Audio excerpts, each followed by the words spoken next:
Hey there, a JEE Advanced exam is just around the corner. So, I am going to start a JEE Advanced practice problem series in physics. So look at the question number 1 first. तो बेटा यहाँ पर हमें एक circuit दी हुई है जहां पर एक बैटरी एक कैपेसिटर से कनेक्टेड है थ्रू अ स्विच, और बेटा हमें एक स्लाइडिंग कनेक्टर दिया हुआ है. ठीक है, कनेक्टर है बेटा, उसका जो रेजिस्टेंस है वो R है और लेंथ L है और M मास का है. और ये पूरा सिस्टम एक यूनिफॉर्म मैग्नेटिक फील्ड के अंदर प्रेजेंट है. जो मैग्नेटिक फील्ड है बेटा वो इस सर्किट के प्लेन के परपेंडिकुलर है. सो माय डियर, जब हम इस स्विच को क्लोज करेंगे तो बैटरी से करंट फ्लो होने स्टार्ट हो जाएगा क्योंकि सर्किट क्लोज है. तो किसी टी टाइम पर अगर हम बात करें तो मान लीजिए कि जो आपका कैपेसिटर है उस पे चार्ज स्मॉल q है और जो कनेक्टर है जिसका रेजिस्टेंस R है उस कनेक्टर से कुछ करंट I फ्लो हो रहा होगा और ये करंट का डायरेक्शन लूप में क्लॉकवाइज होगा.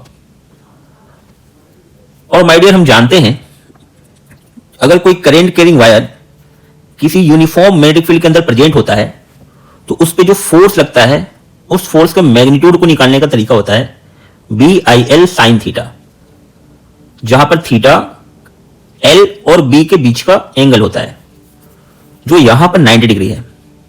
और बेटा अगर हम फोर्स की डायरेक्शन को निकालें जिसे हम L क्रॉस B से निकाल सकते हैं तो ये टुवर्ड्स राइट होगा, मतलब यहां पे जो कनेक्टर है वो टुवर्ड राइट मूव करेगा. सो माय डियर, यहां पर t इक्वल टू टी पर हम सर्किट को देख रहे हैं. क्योंकि फोर्स टुवर्ड राइट था तो बेटा उस t टाइम पर कनेक्टर के पास कुछ वेलोसिटी v आ गई होगी. और यहां पे कनेक्टर जो है वो एक कंडक्टर है जो कि एक यूनिफॉर्म मैग्नेटिक फील्ड के अंदर मूव कर रहा है और जिसमें करंट I फ्लो हो रहा है. सो इस कंडक्टर में एक इंड्यूस्ड ईएमएफ जनरेट हो जाएगा जिसकी वैल्यू BVL के बराबर होगी. So my dear, at t equal to T पर कनेक्टर पर लगने वाला जो मैग्नेटिक फोर्स है वो उस कनेक्टर को एक्सेलरेट कर रहा है. ठीक है, सो अगर हम न्यूटन सेकेंड लॉ लगाएं तो यहां पर magnetic force will be equal to mass into acceleration. और यहां पे जो मैग्नेटिक फोर्स होगा बेटा उसे हम कैलकुलेट कर सकते हैं BIL sin थीटा से. यहां पे थीटा आपका 90 डिग्री है तो मैग्नेटिक फोर्स को हम लिख लेंगे BI इंटू L. और यहां पे बेटा हमने एक्सेलरेशन को क्या लिख लिया, dV बाई dt. बेटा अगले स्टेप में क्या करेंगे कि जो करंट है, करंट क्या होगा बेटा, rate of change of charge. और क्योंकि चार्ज कैपेसिटर पर समय के साथ साथ इंक्रीज कर रहा है तो करंट को हम लिखेंगे प्लस dq बाई dt.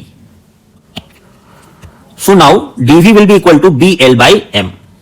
अब dV को इंटीग्रेट करके हम t इक्वल टू टी पर कनेक्टर रॉड की वेलोसिटी को फाइंड करने की कोशिश करेंगे. तो जब रॉड रुका हुआ था तो कैपेसिटर पे कोई चार्ज नहीं था t इक्वल टू 0 पर, और t इक्वल टू टी पर जब वेलोसिटी रॉड का कुछ v हो गया है उस टाइम कैपेसिटर पे कुछ चार्ज आपका q है. तो यहां इंटीग्रेट करके हमें वेलोसिटी मिलती है BL upon M into Q. Now at t equal to t, we are going to apply KVL in the given circuit. So if we will move clockwise while starting from the battery, so we will get the equation plus E minus Q upon C. Now in the direction of current in the connector, a potential will drop, so it will become minus IR. And we are leaving the negative terminal of the induced battery, so it will we will get minus I induced equal to 0.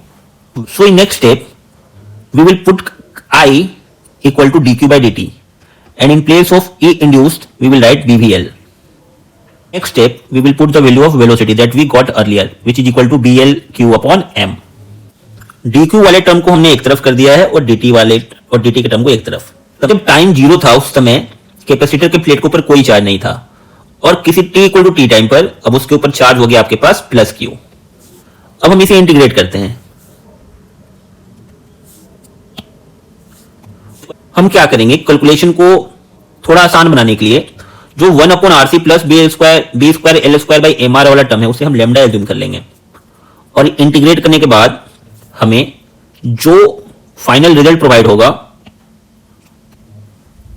वहां से हम charge को निकाल लेंगे कि किसी T time पर capacitor plate के ऊपर कितना चार्ज आएगा, जिसकी वैल्यू निकल कर आएगी E upon lambda R 1 minus e to the power minus lambda into T.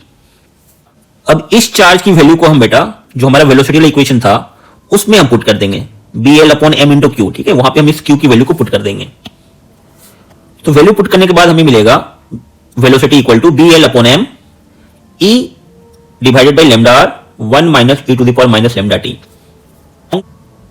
Question में हमसे पूछा गया है कि find the charge on the capacitor after a long time and speed of conductor after a long time. तो बेटा यहां long time का मतलब है कि हमें at T equal to infinity पर चार्ज और वेलोसिटी की वैल्यू फाइंड करनी है। जो रिजल्ट हमारा Q और V का आया है उसमें हम T की वैल्यू को इन्फिनिटी पुट कर देंगे और इन्फिनिटी पुट करने के बाद हमें Q की वैल्यू मिल जाएगी E अपॉन लेमडा आर और कनेक्टर की वेलोसिटी मिल जाएगी BLE divided by M lambda R. यहां लेमडा आपका जो होगा वो होगा 1 upon RC plus B square L square upon MR। Okay,